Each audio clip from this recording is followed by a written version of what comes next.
Al final no nos tenemos que olvidar que es una eliminatoria de 180 minutos, que sí, que jugamos el primer partido fuera de casa y que la vuelta en casa pues sí nos da una cierta ventaja y por eso tenemos que ser listos, plantear un partido de que seguir vivos en la eliminatoria hasta el último minuto y jugar todas nuestras bazas. El equipo ha demostrado durante todo el año que tiene argumentos para jugar bien fuera de casa, sacando unos resultados impresionantes y eso trataremos de hacer. Sí.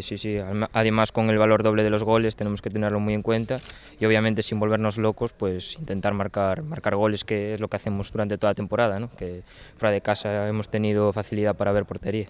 Ya de por sí, siendo un campeón, ya sabemos que cualquiera va a ser complicado, pero sí que es verdad que a lo mejor, bueno, ya vimos el partido incluso contra el Español B, que lo hemos tenido aquí un poquito más cerca. Sí que es verdad que es muy diferente al Mar Menor. Mar Menor es un equipo más físico, que buscaba más juego directo, y el Compostela, además yo pensaba que iba a ser un equipo más veterano, y por lo que hemos ido viendo también son bastante jóvenes y les gusta tratar bien el balón.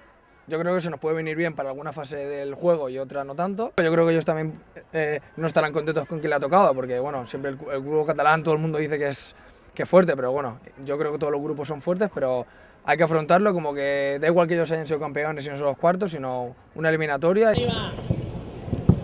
Buena, dale ya está rápido. Abre.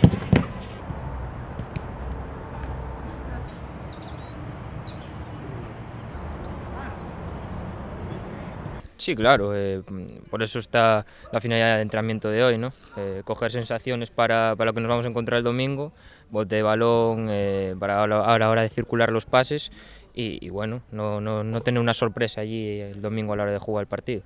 El otro día lo hablábamos en broma, a lo mejor cuando vengan se cree que esto es una playa, porque al final ellos están acostumbrados a césped natural, a entrenar también césped natural, eso cambia mucho a jugar aquí. Por eso intentaremos que la eliminatoria llevarla lo más cerca posible a nuestro, porque está claro que también el césped natural a nosotros nos va a condicionar, porque a nivel físico es muy diferente a jugar en césped natural que artificial.